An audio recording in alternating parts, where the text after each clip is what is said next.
When I originally set out on this journey through the entire Assassin's Creed series, I wasn't sure that I was going to bother with Freedom Cry. I'd only recently heard of its existence, and I assumed it was another handheld game that had been quietly ported to PC at some point. However, after playing through and very much enjoying Liberation, another handheld game ported to other platforms, I decided to give Freedom Cry a go. Plus, you play as Adewale, who is easily one of the best characters from Black Flag. As it turns out, this was not originally a handheld release, but is instead a standalone expansion to Black Flag, and as it's available on Steam for about 15 quid, I thought it deserved a video of its own. I would say that it might be worth waiting for a sale though, as I managed to get it for £3 in the big winter sale. Since learning of the existence of this game and the fact that it's a standalone expansion, I will admit to have been building up some excitement for playing it. I was expecting a smaller game, maybe 7 or 8 hours in length, similar to Liberation, focusing on Adewale's adventures that we see him talking about at the start of Rogue. Adewale, how go things in the West Indies? Very poorly, I'm afraid. Tell me what happened, old friend. It was terrible, Achilles. The ground shook, and the ocean waves crashed over Port-au-Prince. How many were lost? Thousands. No family was left untouched. I hate to bring up practical matters at a time like this, but did Macandal's man complete his task before the earthquake hit? I cannot know. Vendredi has not been found. He was a strong Maroon, one of Macandal's best students. Such a shame. So we cannot know if he found the site. Indeed. But if there was a temple under the waves, I doubt it is still standing. And the artifacts that showed the way? Stolen. The Templars broke in during the chaos. They seized the manuscript and precursor box. I gave chase on the sea but lost their trail when they reached New York. We must consider what to do next. What we actually get is a 4-hour side story that doesn't tie into any other narratives or have any real impact on anything else established in the series. We join Adewale about 13 or 14 years after the events of Black Flag as he continues his fight against the Templars as a member of the Assassins. After recovering a package containing an ancient artifact, he is caught in a storm and shipwrecked on the coast of Saint-Domingue, which these days is now called Haiti, near the city of Port-au-Prince. Adewale goes to confront the addressee of the package, one Bastien Joseph, who is the madam of a brothel working with the Templars. She reveals to Adewale that she uses the money earned from Templars to help liberate the local Maroon slaves, who are gathering in secret in an attempt to gain independence and freedom. Adewale joins this cause and helps to liberate slaves across the region, which introduces the major new mechanics unique to this game. Around Port-au-Prince, you will find many slaves. Some are in cages, some are being sold at auction, some are being led around in convoys, and some are being beaten, and others might be injured or actively fleeing from their captives. Around Port-au-Prince and several other places across the world map are plantations, which each contain up to 100 slaves, and there are also slave ships sailing around the waters. When you free slaves, they are either liberated and escape, or they join the Maroon cause and help to fight back. Every time you liberate some, you are given a running total of the liberated and recruited Maroons, with rewards offered at various tiers. These rewards might be new weapons, or bigger ammo pouches, or more support when liberating plantations. I really liked the idea of this system, and I set myself up for some long-term goals regarding the rewards.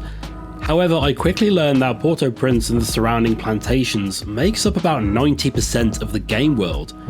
Port-au-Prince itself is comparable in size to Massau from Black Flag, and the surrounding plantations joined to the town via jungle-themed corridors really made it feel to me that this game maybe was built to run on handheld devices. There is a Maroon hideout that is unlocked fairly early on, but there's nothing to do here other than use the shop or the Harbour Master.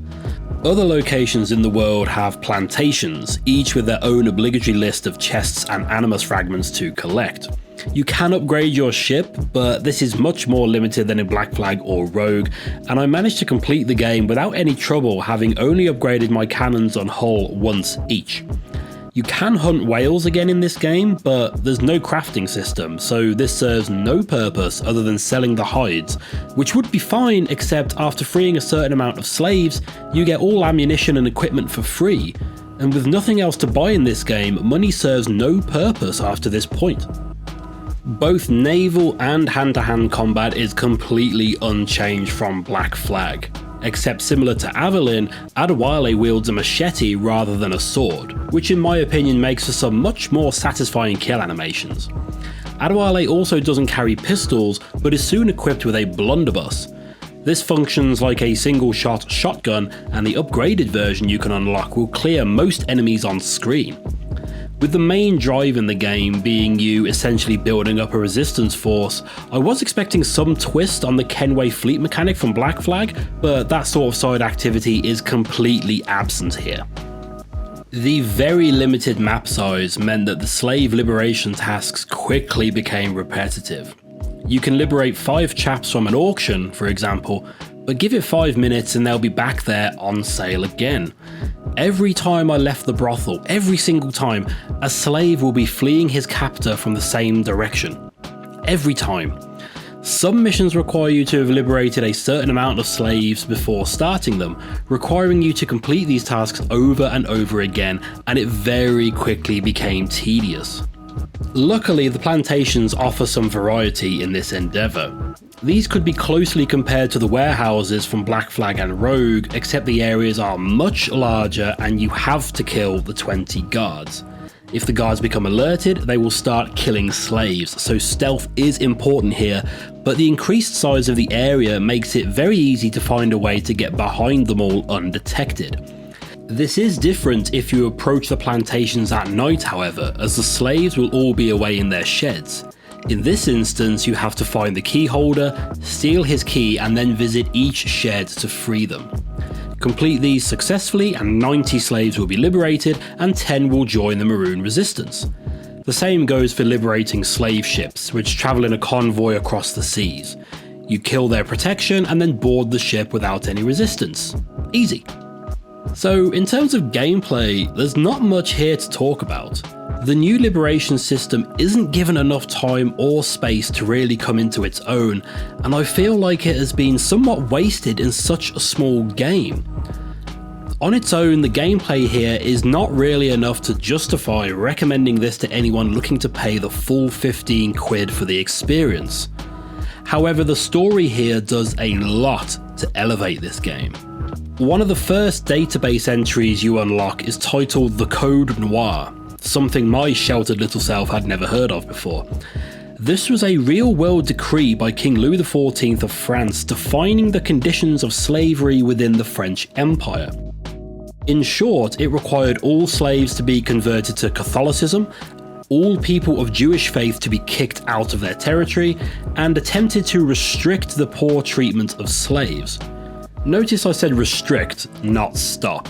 Slave families had to be sold together, they had to be fed, watered, and provided adequate places to sleep, and it encouraged some of those Bible passages about beating them but not leaving any marks or whatever. In practice though, this was largely ignored by people who are right on the other side of the planet, and this game goes some way to detail the god-awful conditions these people were subjected to. You will regularly see slaves being drowned, kicked on the floor, beaten against walls. One cutscene shows someone being tortured with a branding iron. Adewale, who mentions his mistreatment in Black Flag and discusses his slave brands with Bastien, plants Maroon agents on a mission for the governor, who intends to gather geographical data that he will sell to the highest bidder. Adewale wants his agents to steal this for themselves so they can help fund the Maroon uprising. Bastien warns him that he's pushing the uprising too hard and there will be retaliation that will make things worse for the slaves. Adewale, similar to Connor in Assassin's Creed 3, blinds himself to this negative possibility, arguing that freedom will always be worth the cost. Later, while attempting to liberate a slave ship, the French escort sinks it. We board the ship to help rescue those on board, and we find them all chained to their shelves, screaming and thrashing as the water level rises. We break several free before the ship capsizes, and we have to climb our way out, past rows of men dangling by their ankles as the ships fall apart and water rises up to them. This scene on the ship is some of the darkest stuff I think I've seen in a game recently. Now, I've played Manhunt and Postal and Quake 4 and Hatred and stuff like that, so I know it gets worse than this, but the presentation of this scene really hit me. Adewale escapes the ship and finds himself surrounded by the floating corpses of those that didn't make it. He pushed his luck, and they paid the price. He then goes after the governor responsible and shoves a machete into his gut. With his dying breath, the governor refuses to feel guilty, believing them to be subhuman creatures who would be nothing but violent animals without their captors reining them in, and uses the fact that Adewale has just run him through with a machete as evidence of this.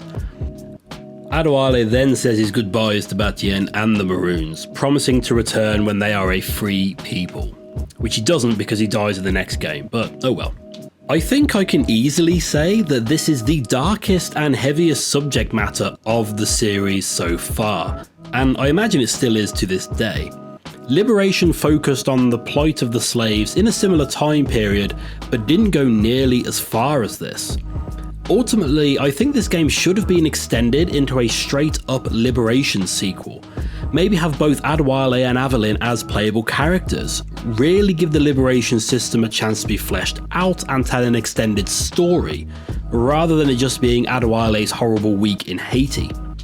And that brings us to my ranking list, which still feels a little bit unfair as this was originally released as an expansion to Black Flag before being made available as a standalone game. But the fact is that this is a standalone release that they expect you to pay 15 quid for, and I would expect quite a lot of game for that price considering it's almost 10 years old at this point. I mean, I paid about that much for Valhalla in a sale, and apparently that thing takes hundreds of hours to get through.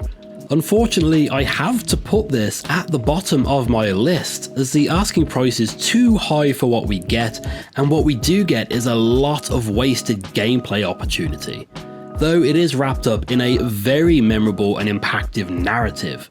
You absolutely should play it though, just stick it on your wish list and wait for the next big Steam sale, and it should come down to around £3 again, which is about as much as the Revelations DLC, which is absolutely god-awful. The next item on the docket is Assassin's Creed Rogue, the one that came out the same day as Unity, but exclusively for PS3 and Xbox 360, so everybody ignored it in favour of the next-gen game in the setting we've been asking for years. I'm streaming my playthrough of the series over on Twitch, so if you want to take the piss out of my opinions or my ability to play games in real time, that would be the best place to do it. Or you can leave a comment below and I'll read it while I'm waiting for a train or something.